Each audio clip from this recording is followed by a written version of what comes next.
cool camper that we had seen at Wild Loosing a couple years ago, and we saw it now, and now we're going to get a much closer look at it.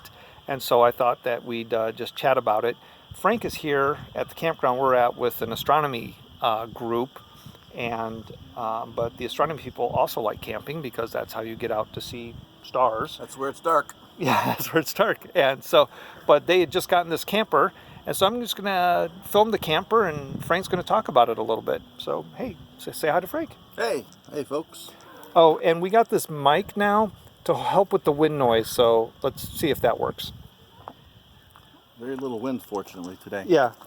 This is our brand new Sylvan GO camper. It's very lightweight, and we were looking for something that we could tow with one of the cars that we had.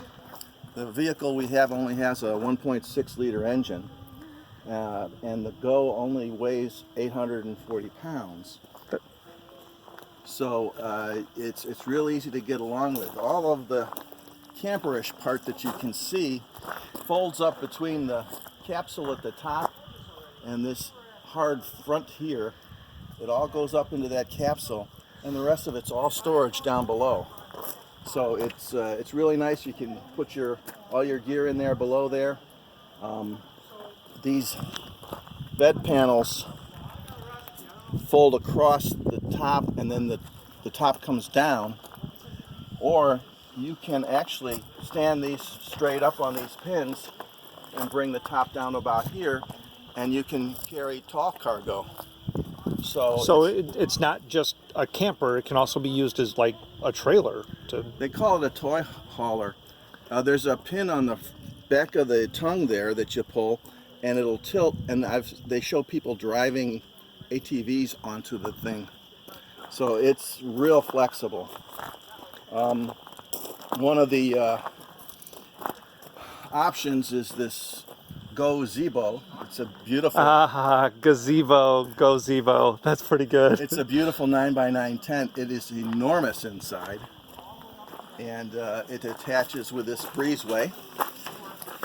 That is cavernous. 7 foot tall and standing there, and you got no problems.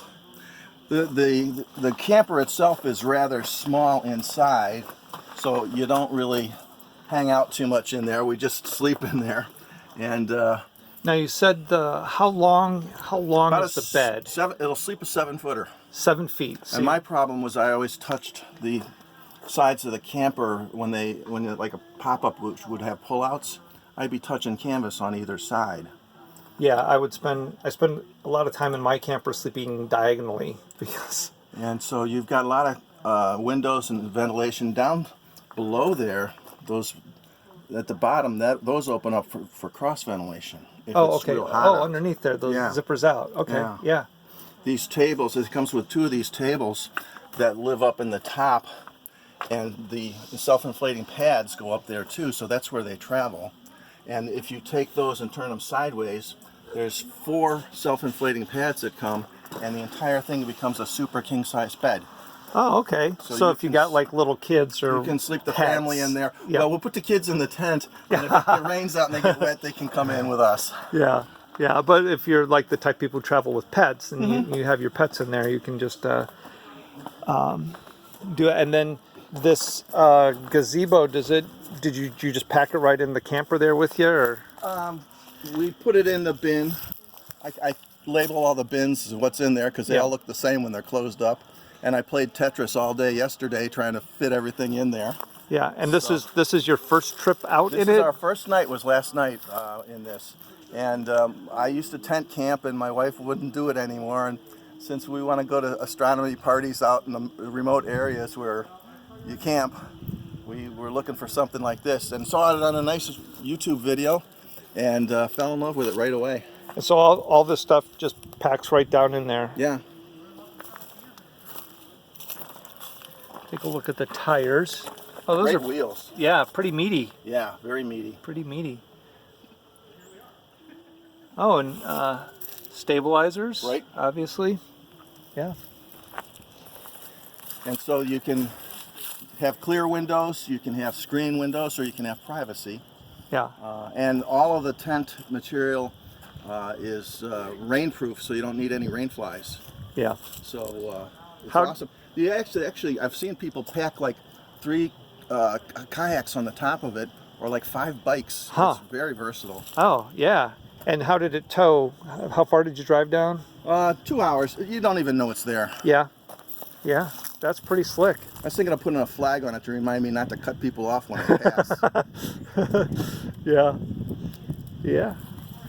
All right. Well, it's pretty cool. I think that The I mean, engineering is awesome. Yeah. Every little bit is tight. Have a hard time actually getting the poles in. They're so tight. And I had to make a little hack where I put some cable ties on and pull it with a vice grips to get enough slack in there to get the but it makes everything tight inside. It's just it's awesome. Walk back around this way. All right. Well, not bad for And main voyage. A lot of the stuff, lives in here. Oh yeah.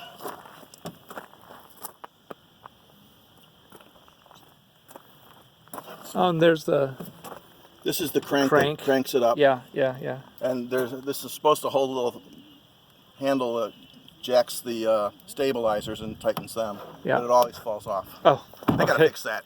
Yeah. And then you just tow it with this little crossover. Yeah. We got this before we got the camper, and but well, it's got 1,000-pound towing, and this is only 840, so we're probably towing a little over 1,000 with all the gear. Yeah. But it's like a dream. Got a heck Actually, of a the more setup. weight in it, the less it bounces. Yeah, yeah, yeah.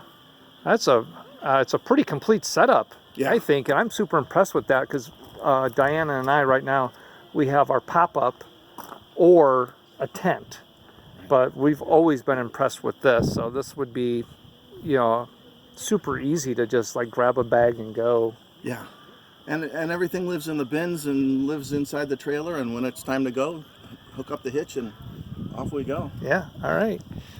Well, thanks for sharing that with us, Frank. And you may see him again. We're gonna talk to a lot of the people here about astronomy and astronomy star parties and all the stuff that goes down.